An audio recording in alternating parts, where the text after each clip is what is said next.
In order to understand how a place is going to change, you need to understand that place, and you need to value that place. And in order to value a place, or to value anything, you need to have a relationship with it. My connection really comes back from my experiences on the canoe, my experiences voyaging, my experiences of seeing islands from the sea and watching them grow and developing that relationship through those experiences of meeting them in that way. And when you're up there on these Kupuna islands and spending time there, if you allow yourself, you feel that. You feel the specialness of the place.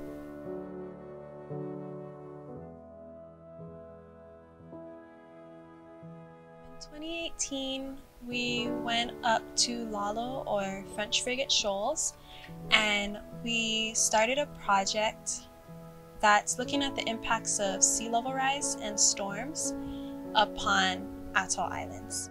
We collected imagery, video from drones. We got some cores from the fossil reef, and we collected some sediment samples.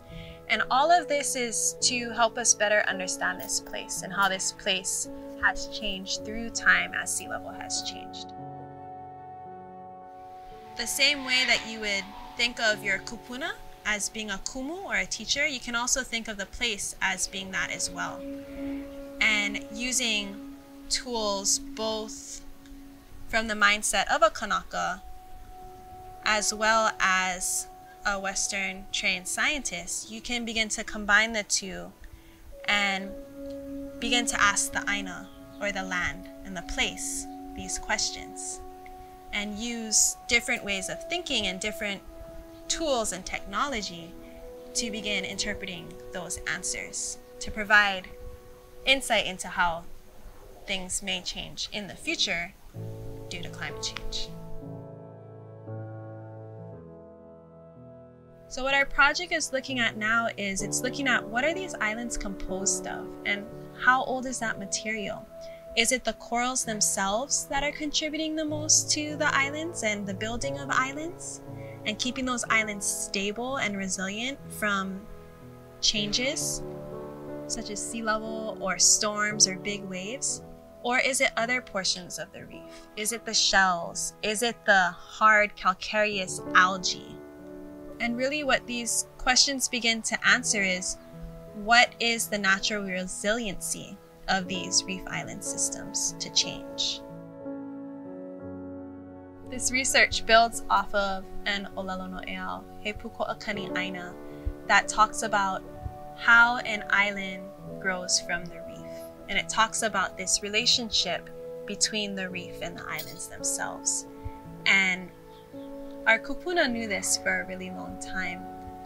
And now that things are starting to change in terms of sea level rise and storms, we're starting to go back to this ancestral knowledge to help us understand how these places may change in the future.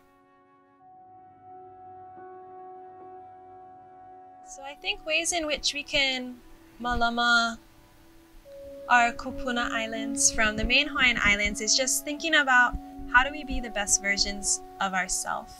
How do we continue to honor our relationship to places that are important to us? How do we malama those relationships?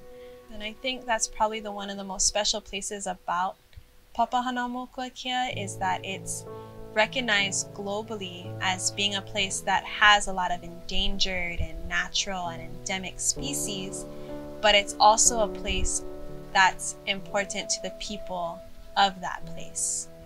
It honors our traditions, it honors our kupuna, it honors the fact that the place itself is special. They're older, and like a kupuna, if you listen, if you spend time with them and just open yourself up to being able to learn, they'll teach you, they'll teach you about some of the things that we may experience here in the future on the